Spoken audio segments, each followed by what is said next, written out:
Hello and welcome to a new edition of the Eatweeds audio newsletter. I'm Robin Harford, and I decided to do the newsletter in this new format because, firstly, it's a lot easier for me to. Often I will just walk around and talk, and I find that my thinking is a lot clearer when I do that rather than me sitting at a screen typing away, etc. Not every issue will have a transcript, but for those of you that want to read, they will be posted up. Most likely not at the same time as the audio is recording, because my intention is to put the audios out regularly.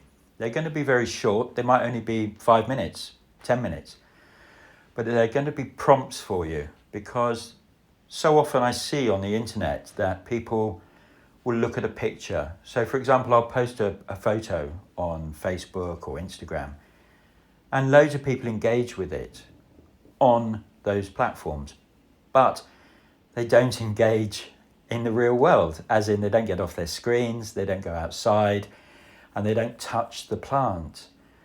So it's my intention to inspire in you this curiosity, this childlike curiosity of what's right under my feet, right where I am, to be able to, like a child, develop that curiosity, deepen that curiosity, go out, find a plant, a new plant, be inspired to open some books, get off your screen, get off your smartphone, get off your computer, get off your laptop, get off your tablet, get off the digital device, which is kind of ironic, isn't it, considering I'm actually talking to you using technology.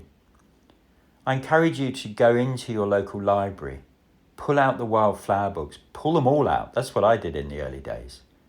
And when I suggest a plant to find for this particular week or month, because I'm still undecided on how often I'm going to do this newsletter, start the quest. It's the only way you're going to know and find out what wild edible plants are around you, where you live, where you find your feet. And so I just wanted to cover that. And this particular episode was inspired by an email I've literally just got from someone who said, I'm going to wait until summer to start foraging.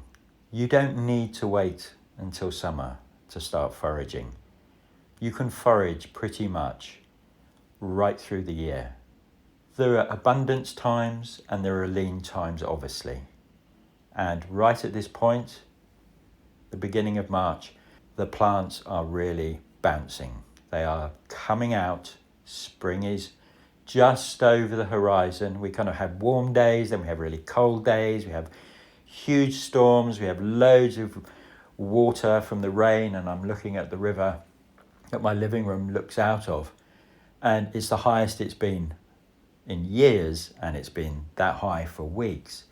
So that's going to change the environment, where the river has broken its banks and has flooded areas. There will be silt, there will be more nutrition, more plants might grow, some plants might die. We don't know until we go out.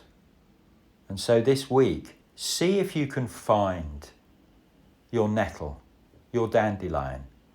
And at this time of year, everyone's excited because potentially wild garlic, or as its traditional common name is ramsons, is poking its little head out. Tiny little microgreens, extraordinary flavours. So please, get off your screen and go and find a plant.